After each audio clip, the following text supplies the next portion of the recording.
दारुल उलूम देवबंद क्या है और क्यों ये बना? देखिए, कानून के लिहाज से अगर मैं आपको बताऊं तो दारुल उलूम देवबंद एक अवैध ढंग से चलता हुआ मदरसा है। ये संस्थान खुद तो सरकार से मान्यता नहीं लेता, लेकिन धार्मिक लिहाज से दुनिया भर में हजारों मदरसों को मान्यता देता है। ये बड़ा ही ट्रिकी सी स्थिति है कि ये सरकार के पैरेलल एक सिस्टम चलाता है। गजवाए हिंद क्या है? सिचुएशन कितनी अलार्मिंग है? गजवाए हिंद का मतलब ये है कि भारत के ऊपर आक्रमण करना। It's an act of terror against my country, जिसको वो होली रेड ऑफ इंडिया कहते हैं। होली रेड, हाँ, वो कुछ भी कहें, लेकिन उसका मायने तो भारत के ऊपर आक्रमण करना है। एक चीज़ मैं समझना चाहूँगी कि मदरसों में जो पढ़ाई होती है, जो तालीम दी जाती है, धरती चपटी होती है, इनको पढ़ाया जाता है। सूरज पृथ्वी के इर्द गिर्द घूमता है, इनको पढ़ाया जाता है। 30 बच्चों की क्लास में 2 बेंच जन्नातों के बच्चों के लिए खाली छोड़ दो, इनको बताया जाता है। आज से 8-9 साल पहले एक 7-8 साल का बालक उत्तर प्रदेश के देवरिया से अपने माँ बाप के साथ चंडीगढ़ गया था। बच्चा खो गया। माँ बाप ने ढूंढने की कोशिश की, नहीं मिला। बच्चा चंडीगढ़ से सहारनपुर आ गया, मुजफ्फरनगर आ गया। लेकिन मामला सामने कब आया? ये 17 साल का जब हुआ, मतलब 8 साल बाद, अभी 2023 में, तब आधार कार्ड बनवाने के लिए गया तो इसके बायोमेट्रिक्स कैप्चर हुए। जब बायोमेट्रिक्स कैप्चर हुए तो उसका डेटाबेस में पहले से नाम मौजूद था, जो मिल गया। देवरिया का पता मिल गया। भाग्य की बात, जो लिंक्ड मोबाइल नंबर था उस पर बात भी हुई और उसके पिता को 8 साल बाद फोन आता है, शशांक का सलीम बन गया।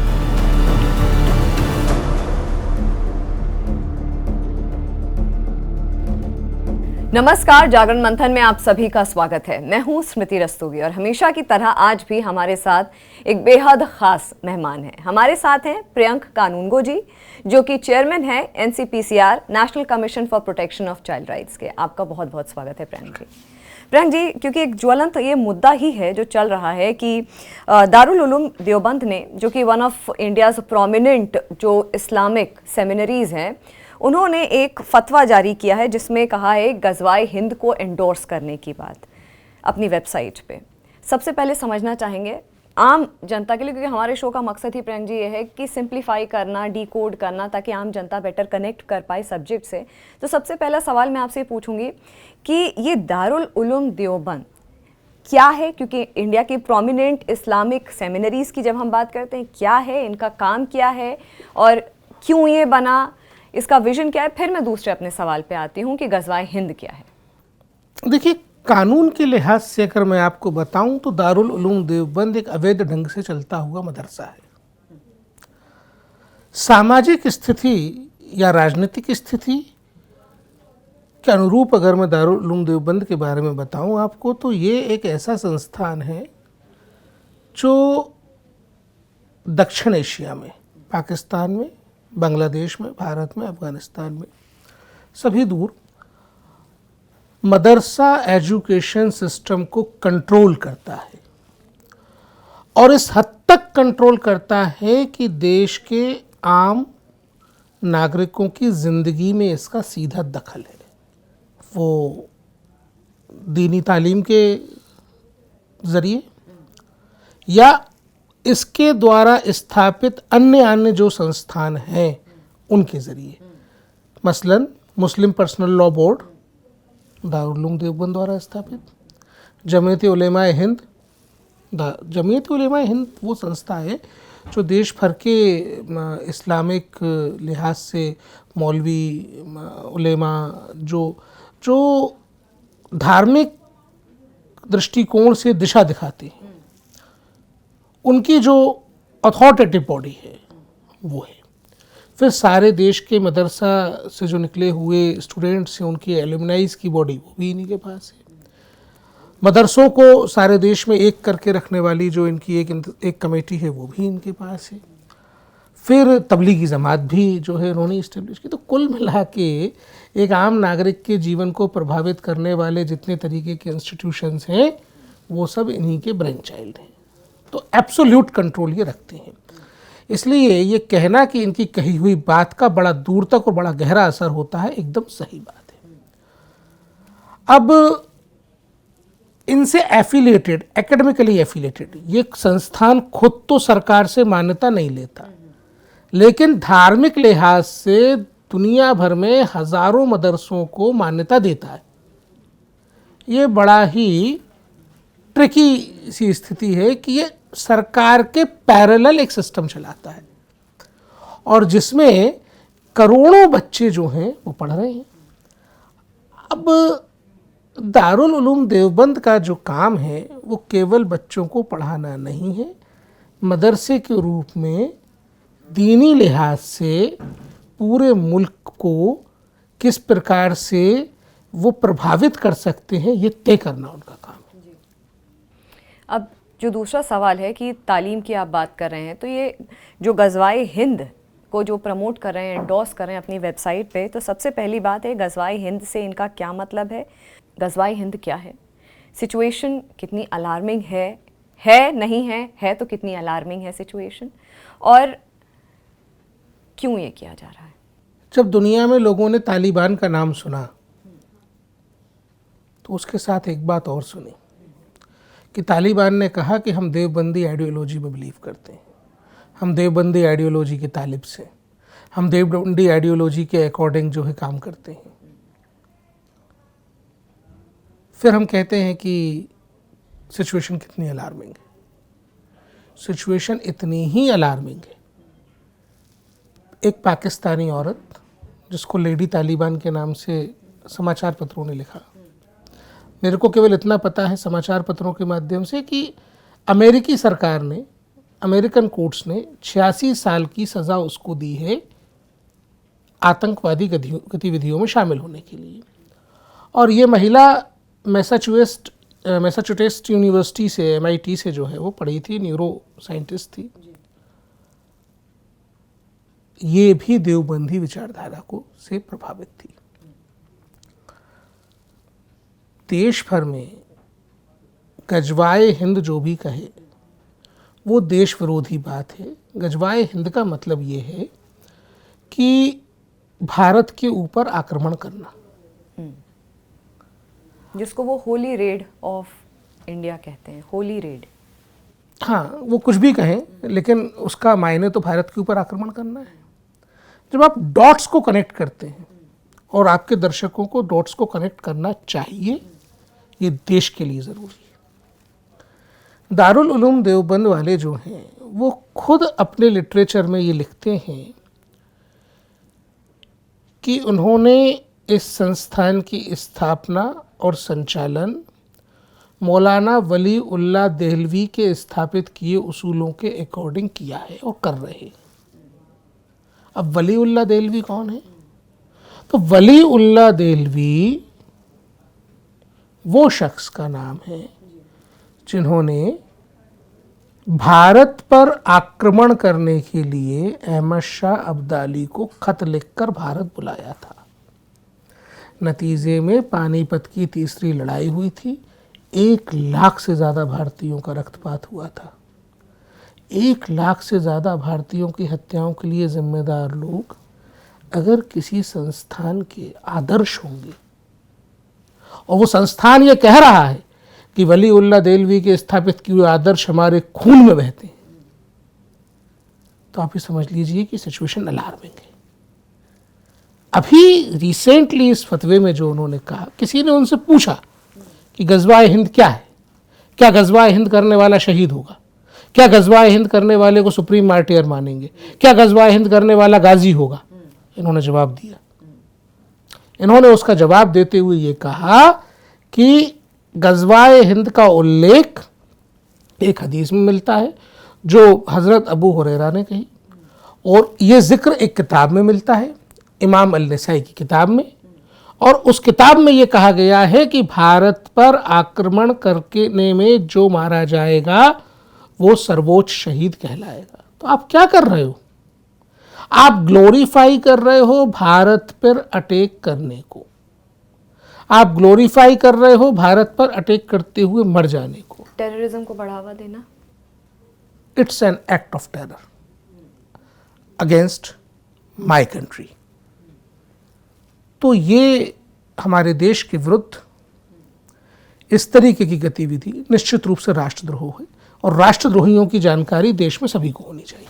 लेकिन मेरा जो अगला सवाल है प्रियंक जी, कि गजवाए हिंद की बात अभी तो नहीं हुई, पहले भी होती आई थी, कोई स्ट्रिक्ट एक्शन या कोई स्ट्रिक्ट इस चीज़ को रोकने के लिए, नब करने के लिए कोई कदम क्यों नहीं उठे? क्योंकि टाइम एंड अगेन एक ब्लूप्रिंट, जैसे कि मैं आपको बताऊं, आपको पता भी होगा कुछ वक्त पहले बिहार के फुलवारी शरीफ में भी जब छापे पड़े थे तो एक ब्लूप्रिंट मिला था गजवाए हिंद को लेकर के भी, वो PFI जो कि अब बैन हो गई है, उनका वो ब्लूप्रिंट था।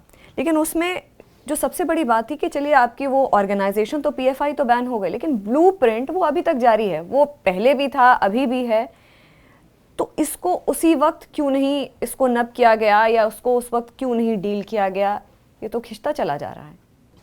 अगर आप लगातार पीढ़ियों के जहन में जहर उतारते जाएंगे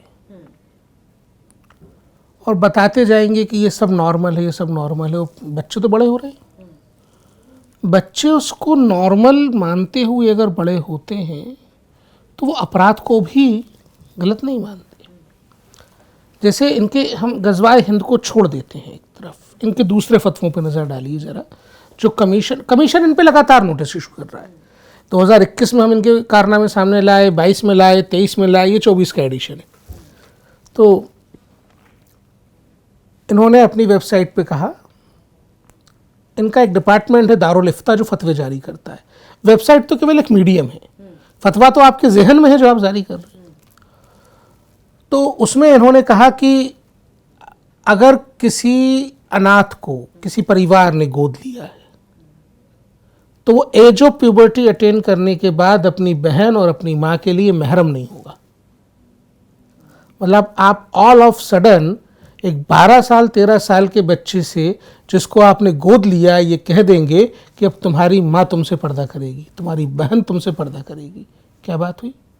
आगे ये कहते हैं कि गोद लिए बच्चे को प्रॉपर्टी में जो एंसेस्टर प्रॉपर्टी में राइट्स होते हैं वो नहीं मिलेंगे। मतलब आप एक पाल पोस कर बड़े किए बच्चे को सड़क पे खड़ा कर देंगे कि तुम्हारे तो कोई राइट्स बनते नहीं। इन्होंने कहा कि अगर लड़कियां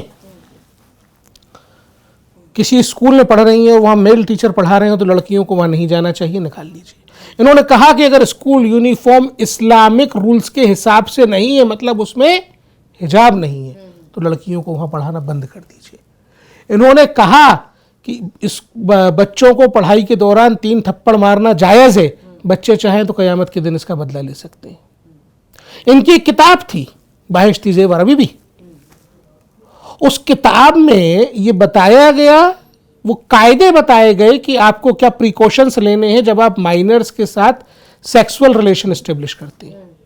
तो एक पाप थोड़ी है, हम तो लगातार बोलते आए हैं, हम सफाई कर रहे हैं, इनको ठीक कर रहे हैं, इनको सुधारने का काम कर रहे हैं, हमको उत्तर प्रदेश सरकार इसमें मदद कर रही है। लेकिन मुझे खुद भी अपनी इस गलती का एहसास होता है। मुझे डिस्ट्रिक्ट एडमिनिस्ट्रेशन की भी इसमें थोड़ी सी लापरवाही समझ में आती है, स्टेट गवर्नमेंट की भी मेरे को थोड़ी सी ये चीज़ समझ में आती है कि ट्रस्ट हम लोग कर लेते हैं। हमको 2022 में 2023 में 2 दफ़ा दारुल उलूम देवबंद ने कहा कि अब कोई ऑब्जेक्शनेबल कंटेंट हमारी वेबसाइट पे नहीं है, हमने सब हटा दिया। हमने दोनों बार इनकी बात मान ली, गलती हमारी है। हमको पहली बार में इनके विरुद्ध मुकदमा दर्ज करा देना था, इनको जेल भेज देना था, सुधर जाते। तो इनको ये समझना होगा कि हिंदुस्तान संविधान से चलेगा, एक लोकतांत्रिक राष्ट्र है, एक इस्लामिक स्टेट नहीं है। हिंदुस्तान में के आइन में सबको बराबर अधिकार हैं। आप शरिया के अकॉर्डिंग इस देश को नहीं चला सकते। ये बात जितनी जल्दी इनकी समझ में आ जाएगी, देश का मुस्तकबिल उतना अच्छा होगा। प्रियंक जी, NIA ने भी काफ़ी रेड्स करी थी पिछले साल कई शहरों में, उत्तर प्रदेश में थी, कई राज्यों में की थी, उत्तर प्रदेश में, राजस्थान में, मध्य प्रदेश में, सब कहीं की थी। और उसमें भी जो PFI रिलेटेड जो इनका इनक्रिमिनेटिंग जो मटेरियल है, जो डॉक्यूमेंट्स हैं, जो ब्लूप्रिंट है, वो इनके हाथ लगा। तो मेरा सवाल ये है प्रियंक जी कि जब हम एक प्रॉब्लम सामने देख रहे हैं, हमें पता है एक चुनौती सामने है, उस चुनौती का समाधान क्या है? एनआईए रेड कर रहा है तो अच्छी बात है, करना चाहिए। और दुख की बात यह है कि 2014-15 के पहले ये नहीं हुआ। देश के लगातार 3-4 शिक्षा मंत्री ऐसे हुए जो दारुल उलूम देवबंद की तारीफ में कसीदे पढ़ते रहे। पूरी तरीके से धार्मिक लिहाज से चलने वाले एक संस्थान को ज़बरदस्ती सेकुलर निरूपित करते रहे। क्यों किया ऐसा? जब संविधान 1950 में लागू हो गया, 1951 से जितने शिक्षा मंत्री बने, क्या ये उनका काम नहीं था? जाते थे दारुल उलूम देवबंद में, जो है दावतें होती थी, वहाँ बड़े बड़े जो है जलसे किए जाते थे और उनकी तारीफ में कसीदे पढ़ के आते थे। भाई, बच्चों के फंडामेंटल राइट का वायलेशन हो रहा है। अगर उनको स्कूल में शिक्षा नहीं मिल रही, डायरेक्टिव प्रिंसिपल तो 1950 से है।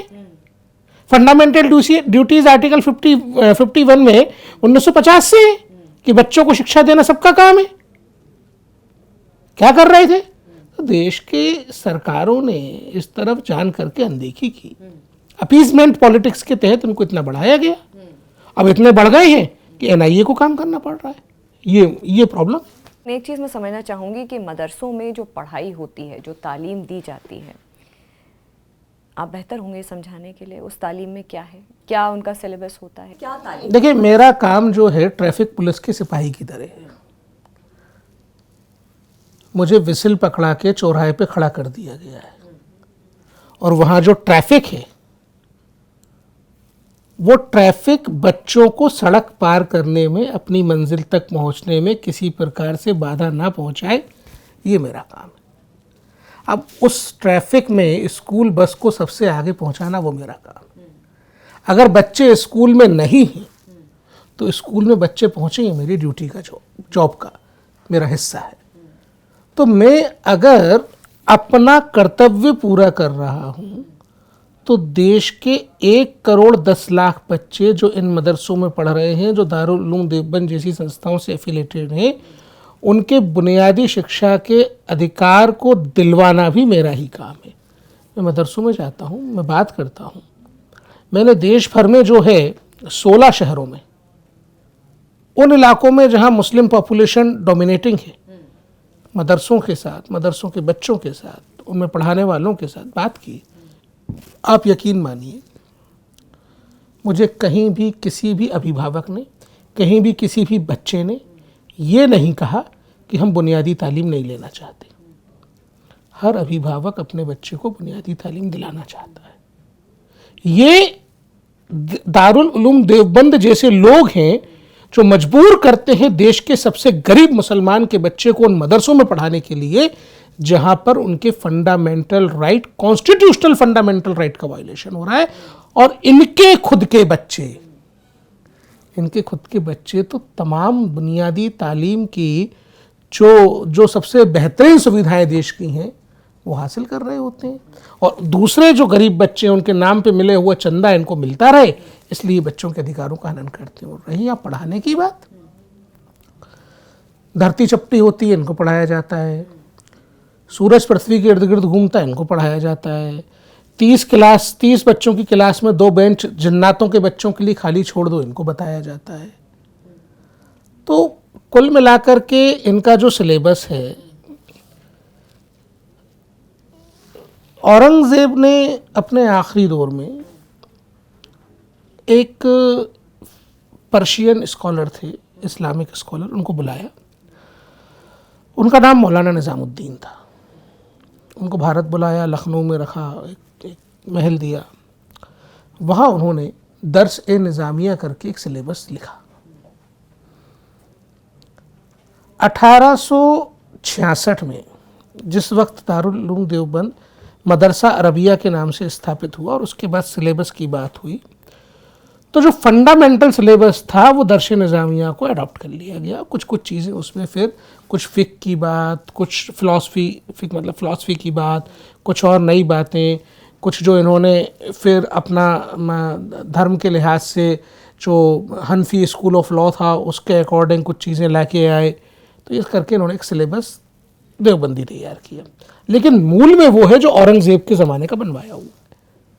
तब औरंगजेब किस तरीके का आदमी था और उसके ज़माने का बनवाया हुआ सिलेबस किस तरीके का होगा, और उससे आज हम बच्चों को क्यों पढ़ा रहे हैं। दुनिया के हर तरक्की पसंद मुल्क ने जहां मदरसे हैं अपने सिलेबस को अपडेट किया है। दुनिया के हर तरक्की पसंद मुल्क ने जहां मदरसे हैं फंडामेंटल एजुकेशन बच्चों को मिले, ये इंश्योर करने का काम किया है। दीनी तालीम दीजिए, ज़रूरी है, लेकिन दीनी तालीम दुनियावी तालीम की कीमत पे नहीं दी जाएगी। बच्चों को 4 घंटे तो स्कूल भेजने का बोलते हैं हम। भाई जो बच्चे 10 साल तक की उम्र के हैं उनको 4 घंटे, और जो 14 साल तक की उम्र के उनको 6 घंटे। 24 घंटे में से बच्चे 4 घंटे स्कूल चले जाएंगे, आपका क्या बिगड़ता है। और जो आप बड़े बड़े लोग हो, जो पैसे वाले लोग हो, जो इस मुल्क के मुसलमानों को कंट्रोल करना चाहते हैं, ऐसे लोग हो, आपके यहाँ दीनी तालीम पढ़ाने उस्ताद घर आता है, और देश के सबसे गरीब मुसलमान का बच्चा अपनी माँ को छोड़ के, अपने बाप को छोड़ के, अपने परिवार को छोड़ के एक मदरसे में आके रह रहा होता है जहाँ से टॉयलेट तक की फैसिलिटी नहीं मिलती। अभी मैंने चंडीगढ़ का एक मदरसा विजिट किया था, कड़कड़ाती ठंड में, दिसंबर के महीने में, पहाड़ के ऊपर जंगल में वो मदरसा था, उसमें खिड़की नहीं थी। आप सोचिए, इतनी तीखी ठंड में छोटे छोटे बच्चे बेचारे हरियाणा से ले जाके वहां रख दिए गए थे। एक मदरसे की कहानी हो तो आपको बताऊं, मदरसों के बच्चों ने मुझसे क्या मांगा। आप सोचिए ज़रा, आप छोटे बच्चों से आपकी बात होती होगी, बच्चे आपसे क्या मांगते हैं। सोचिए ज़रा, इमेजिन करिए कि कोई बच्चा आपको मिलेगा तो आपसे क्या मांग सकता है। Chocolate, ice cream. मुझसे मदरसा जाने वाले बच्चों ने कहा, हमको रंगीन चित्रों वाली किताब दे दीजिए। कैन यू इमेजिन, हम 2024 में हैं, क्योंकि रंगीन चित्रों वाली किताबें उनको मैसर नहीं है। पिक्टोरियल डिपिक्शन के माध्यम से पढ़ना उनको प्रतिबंधित है। हमसे बच्चों ने बोला हमें क्रिकेट का बैट दे दीजिए, हमसे बच्चों ने बोला कि हमको जूते दे दीजिए। कैन यू इमेजिन, हमसे बच्चों ने बोला, लड़कियों ने बोला, भोपाल में बोला कि हमारे पापा लड़के को तो जो है स्कूल भेज रहे हैं, हमको मदरसा भेज देते हैं सर, हमको साइकिल नहीं मिली। हमारे साथ की जो लड़कियां स्कूल जाती हैं उनको छठी के बाद साइकिल मिल गई, हमको मिड डे मील का खाना नहीं मिलता। आप इमेजिन करिए ना कि आप बच्चों के साथ क्या कर रहे हैं। क्योंकि दारुल उलूम देवबंद ने 1866 में अपने आईन में, अपने कॉन्स्टिट्यूशन में ये लिख दिया कि ये मदरसा और इससे संबद्ध रहने वाले सभी मदरसे कभी सरकार से कोई इमदाद नहीं लेंगे। सरकार का कोई इंटरफेयर हमारे अंदर नहीं होना चाहिए। भैया, लोकतांत्रिक सरकार है, जनता की चुनी हुई सरकार है। जिस जनता की सरकार है उस जनता के बच्चों को जनता की सरकार द्वारा मिल रहे फायदे क्यों नहीं मिलने दोगे आप मुल्क के मालिक नहीं हो। मुल्क के मालिक वो बच्चे हैं जिनके नाम पे चंदा इकट्ठा करके आप अपना घर भर रहे हो। प्रियंक जी, आपने अपने जो इंसिडेंट्स हैं वो शेयर किए, लेकिन आपसे मैं पूछना चाहूँगी, इतने निरीक्षण इतने आप कर रहे हैं, करते रहे हैं, और आपका कार्य भी काफ़ी सराहनीय है। ऐसे में कोई ऐसा पर्टिकुलर ऐसा वाक्य या ऐसा इंसिडेंट जो आपको याद हो, जिसने वाकई में आपकी आत्मा को झंझोड़ के रख दिया हो कि ये स्थिति है मदरसों में? अरे, सिद्धारमैया ने मेरे पे एफआईआर की, कर्नाटक के मुख्यमंत्री ने। कर्नाटक के बेंगलोर में, कैपिटल है, हम लोगों ने एक मदरसा कम यतीम खाना, दोनों चीज़ें थी उसमें, वो विजिट किया। अभी की बात, जिस दिन वर्ल्ड कप फाइनल था ना, उस दिन की बात, नवंबर में। 200 बच्चे 10 बाई 10 के 8 बाई 8 के कमरे में 8-8 बच्चों को रखा गया था। 40 बच्चे तो ऐसे 5 कमरों में रखे गए थे। बाकी 160 बच्चों को, 80-80 बच्चों को मस्जिद के 2 अलग अलग हॉल्स में रखा गया था। आप इमेजिन करिए कि जब नमाजी आते थे तो बच्चों को उठ के बाहर जाना होता था 5 बार, तो बच्चे नमाजी आएंगे, ये हो गई। 3:30 बजे बच्चे जाग जाते थे कि नमाजी फजर की नमाज़ पढ़ने आए, उसके पहले उनको जाग जाना है, क्योंकि कमरा वही है, खाने वाने का कोई ठिकाना नहीं। उस यतीम खाने के पास 1,500 करोड़ की प्रॉपर्टी थी। उन बच्चों को स्कूल नहीं भेजा जाता था। यही दारुल उलूम देवबंद से एफिलेटेड था। जब हमने कहा कि भाई इन पे कार्रवाई करिए तो कर्नाटक सरकार ने मेरे ऊपर एक FIR दर्ज कर ली। तो अपीजमेंट के चलते अगर सरकारें चाइल्ड राइट्स की बात करने वालों को जेल में भेजने का काम करेंगी, ये पहली बार हुआ है देश के इतिहास में कि किसी स्टैट्यूटरी बॉडी के, किसी आयोग के अध्यक्ष पर उसकी ड्यूटीज निभाने के कारण FIR की गई। तो ठीक है, असम में श्री बदरुद्दीन अजमल एक सांसद है, दारुल उलूम देवबंद के बोर्ड के पुराने आदमी हैं। इनके भी चिल्ड्रन होम कम मदरसा कम यतीम खाना अजीब टाइप के स्ट्रक्चर 6 थे असम मणिपुर में। विजिट किए तो जितने बच्चे वो बताते थे उसमें से 250 बच्चे गायब मिले। उनके यहाँ हमको ऐसे संकेत मिले कि टर्किश एजेंसीज से पैसे आ रहे थे। ऐसे संकेत भी मिले कि बच्चों की जानकारियाँ टर्की भेजी जा रही थी। टर्की की जिस एजेंसी से पैसे आ रहे थे उस एजेंसी को टर्किश अथॉरिटीज़ ने इंटरोगेट किया था इस आरोप में कि उसके अलकायदा से संबंध है। ये हमको मिला, हमने सरकार को बताया, सरकार ने FIR की। तो अनेकों कहानियाँ हैं। मतलब आप ये कह रहे हैं इसकी आड़ में चाइल्ड ट्रैफिकिंग भी हो रही है। देखिए और ये मुजफ्फरनगर का, ये देवबंद से लगा हुआ 15-20 किलोमीटर दूर एक गांव था। कहानी शुरू होती है चंडीगढ़ से। आज से 8-9 साल पहले एक 7-8 साल का बालक उत्तर प्रदेश के देवरिया से अपने माँ बाप के साथ चंडीगढ़ गया था। बच्चा खो गया। माँ बाप ने ढूंढने की कोशिश की, नहीं मिला। फिर कोविड आ गया। बच्चा चंडीगढ़ से सहारनपुर आ गया, मुजफ्फरनगर आ गया, और वो मदरसे में जाके कैसे पहुंचा, क्या पहुंचा, अभी हमारे पास एक्शन टेकन रिपोर्ट नहीं आई है जांच में। लेकिन मामला सामने कब आया? ये बच्चा हिंदू था। ये 17 साल का जब हुआ, मतलब 8 साल बाद, अभी 2023 में, तब आधार कार्ड बनवाने के लिए गया तो इसके बायोमेट्रिक्स कैप्चर हुए। जब बायोमेट्रिक्स कैप्चर हुए तो उसका डेटाबेस में पहले से नाम मौजूद था जो मिल गया, देवरिया का पता मिल गया।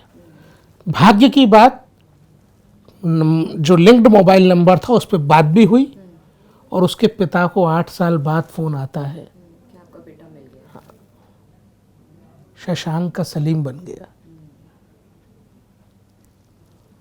वो लोग आए, उस बच्चे को वापस लेके गए। लेकिन आप सोचिए ना, 8-9 साल बच्चे को माँ बाप से दूर किया, उसका खतना कर दिया, उसको कन्वर्ट कर दिया, उसको मुस्लिम बना दिया।